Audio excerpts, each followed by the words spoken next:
দর্শক, এবারে আমরা যাব জাতীয় ঈদগাহ মাঠে। রয়েছেন আমাদের সহকর্মী নাজমুস সাকিব, তার কাছে। ইতোমধ্যে কিন্তু ঈদের নামাজ আদায় করতে জাতীয় ঈদগাহ মাঠে প্রবেশ করেছেন প্রধান উপদেষ্টা ডক্টর মোহাম্মদ ইউনূস। সেই খবরই আমরা জানবো নাজমুস সাকিবের কাছ থেকে।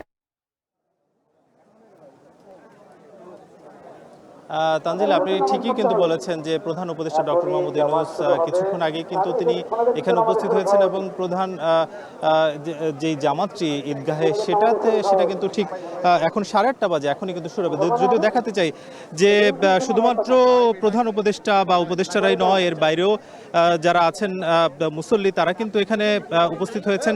ভেতরে প্রায় 35,000 মানুষের যে ধারণ ক্ষমতা সেটা একেবারেই পূর্ণ হয়ে গিয়েছে এবং বাইরের যেই সড়ক, অর্থাৎ প্রধান ফটক, সেই ফটকের সামনের যে সড়ক, সেই সামনের সড়কে কিন্তু জায়নামাজ পেতে কেউ বা বিছানা পেতে তারা কিন্তু এখানে নামাজের জন্য দাঁড়িয়েছেন।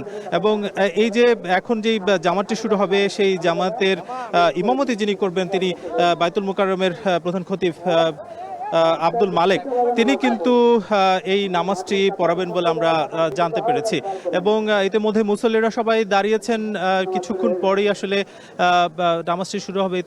এখন কিন্তু নিয়মকানুন সহ যে আনুষঙ্গিক বিষয় সেগুলো কিন্তু বলে দেয়া হচ্ছে। এবং জানাতে চাই যে এই যে ধারণ ক্ষমতা 35,000, এর বাইরেও বলা হচ্ছে যে আশপাশের যে সড়ক, সেই সড়কগুলোতে আসলে সাউন্ডের জন্য মাইক বসানো হয়েছে, যাতে আশপাশে কোনো মুসল্লি দাঁড়ালে কিন্তু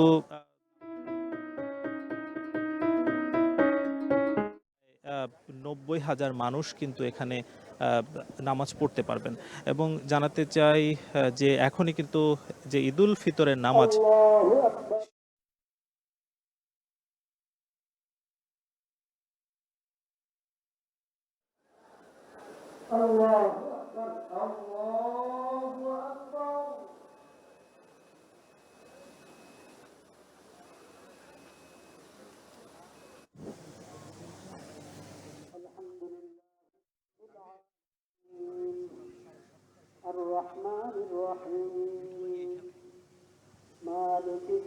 নামাজটি কিন্তু শুরু হয়ে গেল। এবং ইতিমধ্যেই যিনি নামাজটি পড়াচ্ছেন খতিব আব্দুল মালেক, তিনি কিন্তু বায়তুল মুকাররমের প্রধান খতিব। তিনি কেরাত তিলাওয়াত করছেন। এবং আজকে যারা আসলে এখানে উপস্থিত হয়েছেন, তারা পাশের সড়ক কিংবা প্রেস ক্লাবের সামনের যে সড়ক, হাইকোর্টের সামনের ভেতরের যে সড়কগুলো রয়েছে, সেখানে মুসল্লিরা দাঁড়িয়েছেন। পাশাপাশি মৎস্য ভবনের ওই পাশেও কিন্তু মুসল্লিরা তারা বিছানা পেতে দাঁড়িয়েছেন। একটু জানিয়ে রাখতে চাই যে আগেও কিন্তু বলা হয়েছে, যারা এখানে নামাজ পড়তে আসবেন তাদের আলাদা করে, ভেতরে যারা যাবেন তাদের আলাদা করে জায়নামাজ না আনলেও চলবে, কারণ নরম যে কার্পেট সেগুলো কিন্তু পুরো চত্বর জুড়ে, অর্থাৎ পুরো মাঠ জুড়ে কিন্তু বেছানো হয়েছে, যাতে সুশৃঙ্খলভাবে মুসল্লিরা কোনো ধরনের কষ্ট ছাড়াই নামাজটি আদায় করতে পারেন। এবং এই নামাজের জন্য প্রায় কয়েকশো কিন্তু অজুখানাও রাখা হয়েছে, যারা অজু করে এখান থেকে নামাজ আদায় করতে পারবেন।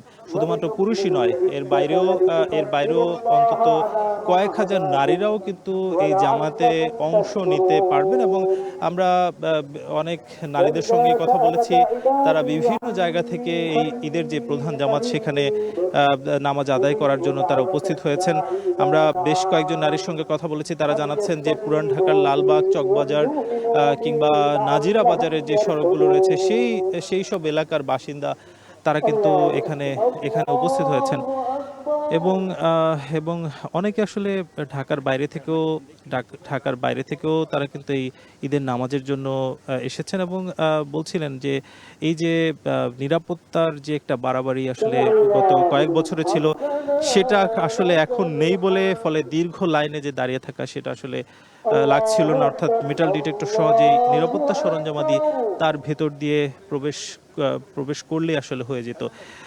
একটু জানিয়ে রাখতে চাই যে আসলে এই যে প্রধান জামাত, সেই জামাতটিতে আসলে যারা অংশ নিতে পারবেন না, পাশেই বায়তুল মুকাররম যে মসজিদটি রয়েছে, সেই বায়তুল মুকাররমে কিন্তু একাধিক জামাত হচ্ছে। সকাল 7টা থেকে শুরু হয়েছে এবং সকাল 11টা পর্যন্ত কিন্তু এই জামাতগুলো প্রতি ঘন্টায় হওয়ার কথা। অর্থাৎ এখানে যারা অংশ নিতে পারবেন না, তারা কিন্তু বায়তুল মুকাররমেও সেখানেও কিন্তু নামাজ আদায়ের ব্যবস্থা করা হয়েছে। এর বাইরে এই যে যে প্রধান জামাতটি হচ্ছে, প্রধান জামাতের সঙ্গে সঙ্গে আগারগাঁয়ে আরেকটি জামাতের আয়োজন করা হয়েছে উত্তর সিটি কর্পোরেশনের আয়োজনে। সেই জামাতটি কিন্তু এবারই করা হলো এবং এবং এই যে পুরাতন যে বাণিজ্য মেলার মাঠটি রয়েছে সেই মাঠ জুড়ে বলা হচ্ছে যে 10,000 মানুষ অন্তত তারা প্যান্ডেলে উপস্থিত হতে পারবেন এবং আশপাশে আরো বেশি নামাজ পড়ার জন্য জায়গা তৈরি করা হয়েছে। সব মিলিয়ে বলা যায় যে ঢাকা শহরের এই যে প্রধান জামাত, সেই প্রধান জামাত ছাড়াও আশপাশের প্রায় কয়েক হাজার মসজিদ এবং শখানেকের ওপরে ঈদগাহ রয়েছে, সেই ঈদগাহগুলোতে কিন্তু নামাজ আদায় করা যাবে বলে আমরা জানতে পেরেছি। এবং বরাবরই আসলে একটা বিষয় আসছিল যে নিরাপত্তা আসলে কতটা রয়েছে এই ঈদগাহ ঘিরে। আমরা গত কয়েকদিন দেখেছি যে যারা আসলে ঢাকা দক্ষিণ সিটি কর্পোরেশনের প্রশাসক তিনি বেশ কয়েকবার এখানে পরিদর্শন করেছেন, ডিএমপি থেকে পরিদর্শন করা হয়েছে। সব মিলে 20টি সংস্থা কিন্তু এই যে জাতীয় ঈদগাহর এই যে প্রধান জামাত, সেই জামাতটি যাতে নির্বিঘ্ন হতে পারে, নির্বিঘ্নে মুসল্লিরা আসতে পারে, আদায় হতে পারে, তার জন্য তারা কিন্তু চেষ্টা করেছেন।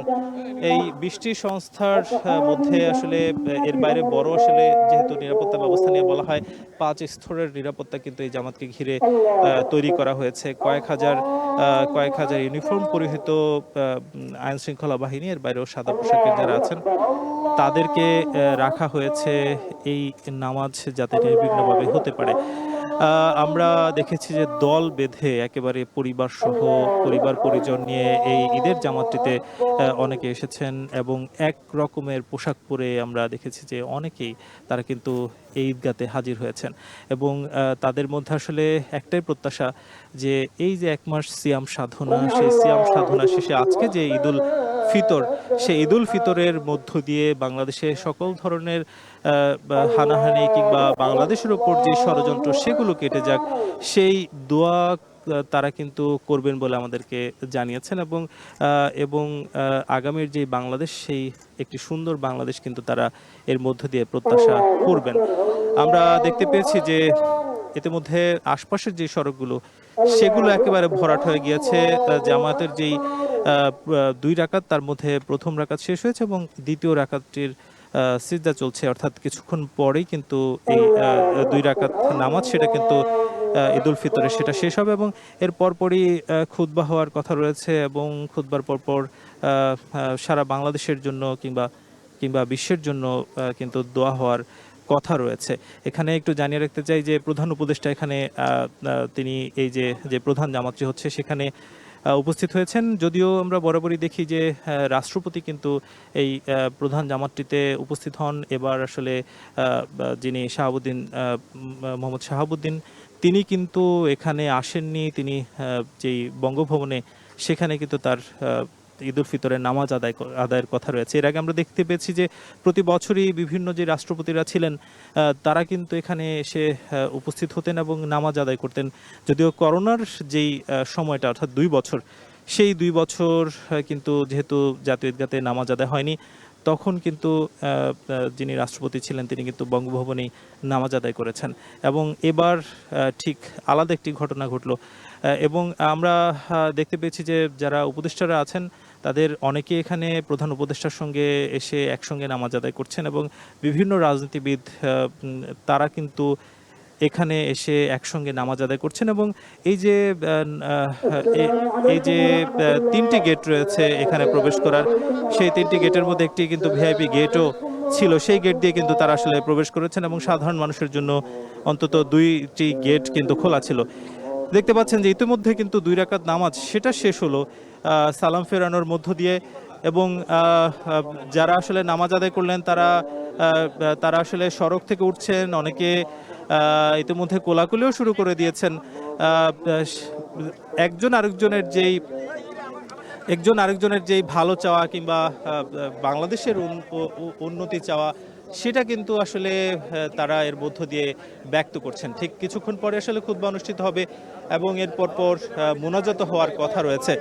আমরা বেশ কিছু পরিবারকে দেখতে পেয়েছি যারা একসঙ্গে নামাজে এসে হাজির হয়েছেন এবং ছোট ছোট শিশুদের দেখতে পেয়েছি যে শিশুরা আগামীর বাংলাদেশ তারা কিন্তু এখানে এই ঈদুল ফিতরের নামাজ আদায়ের জন্য এক প্রকার উৎসাহ উদ্দীপনা নিয়ে তারা এখানে হাজির হয়েছেন। বেশ কিছু শিশুদের সঙ্গে কথা বলার সুযোগ হয়েছিল। তারা যেটা বলছেন যে তারা কিন্তু তাদের বাবার হাত ধরে, কেউ মায়ের হাত ধরে কিংবা পরিবার পরিজনের হাত ধরে তারা কিন্তু এই নামাজ পড়তে উপস্থিত হয়েছেন এবং অনেক বড় বড় আসলে দল আমরা দেখতে পেয়েছি, যারা বন্ধুরা একসঙ্গে একই জামা পরে, এক রঙের জামা পরে তারা কিন্তু এখানে উপস্থিত হয়েছেন এবং পরিবারগুলোর মধ্যেও একই রঙের সবাইকে এক ধরনের জামা পরে আসতে দেখতে পেয়েছি। শুধুমাত্র ঢাকার বাসিন্দা আছেন, তাদের অনেকেই যেহেতু বিভিন্ন মসজিদে নামাজ আদায় করেন, তবে একটি বড় অংশের আসলে বড় অংশের একটি প্রত্যাশা থাকে যে জাতীয় ঈদগাহে নামাজ আদায় করা এবং সেই নামাজ পড়তে অনেকে আসলে বছর বছর ধরে আসেন। তবে এবার আসলে আমরা অনেক জন পেয়েছি যারা আসলে এবারই প্রথম এসেছেন এবং এসে দেখতে চান যে কতটা শৃঙ্খলিত। আমরা সেটা নিয়েও প্রশ্ন করেছিলাম। তারা যেটা বলছেন যে আসলে আসার ক্ষেত্রে কোনো বাধা বিপত্তি ছিল না, তারা অনায়াসে আসতে পেরেছেন এবং অনেক ক্ষেত্রে দেখা যেত যে অনেক দূরে দূরে আসলে যানবাহনগুলো আটকে দেওয়া হতো। তবে এবার একেবারে গেটের সামনে এসে মানুষজন উপস্থিত হতে পারছিলেন। অনেকে যানবাহনে চড়ে একেবারে গেটের সামনে কিন্তু তারা নামছিলেন। আজকের যিনি প্রধান খতিব মোহাম্মদ আব্দুল মালেক, তিনি ইতিমধ্যে 2 রাকাত নামাজ পড়ালেন এবং তিনি কিন্তু খুতবা শুরু করেছেন। এই খুতবার মধ্য দিয়ে আমরা যতটুকু জানতে পেরেছি যে মুসলিম উম্মার যেই কল্যাণ প্রত্যাশা, সেই কল্যাণ প্রত্যাশা তিনি করবেন এবং বাংলাদেশের আগামীর যে বাংলাদেশ সেটা যাতে সুশৃঙ্খলিত এবং একটি উন্নত বাংলাদেশ হয়, সেটাও কিন্তু এই খুতবা এবং দোয়ার মধ্য দিয়ে আসবে বলে প্রত্যাশা করছেন মুসল্লিরা। এবং অনেকে আসলে সেলফি তুলে, ছবি তুলে এই ঈদের যে মহেন্দ্রক্ষণ, ঈদের নামাজের পরবর্তী যে সময়টা, সেটা আসলে তারা ফ্রেমবন্দি করে রাখছেন এবং এই যে শিশুরা, তারা কিন্তু একে অন্যকে জড়িয়ে ধরছেন। ছোট ছোট শিশু যারা আসলে একই ঘরের কিংবা তারা বন্ধু, তারা একে অন্যের প্রতি যেই ভালোবাসা কিংবা ঈদ পরবর্তী যে সম্প্রীতি, সেটা আসলে একটি উৎকৃষ্ট উদাহরণ কিন্তু এই জাতীয় ঈদগাহের সামনে তৈরি হয়েছে।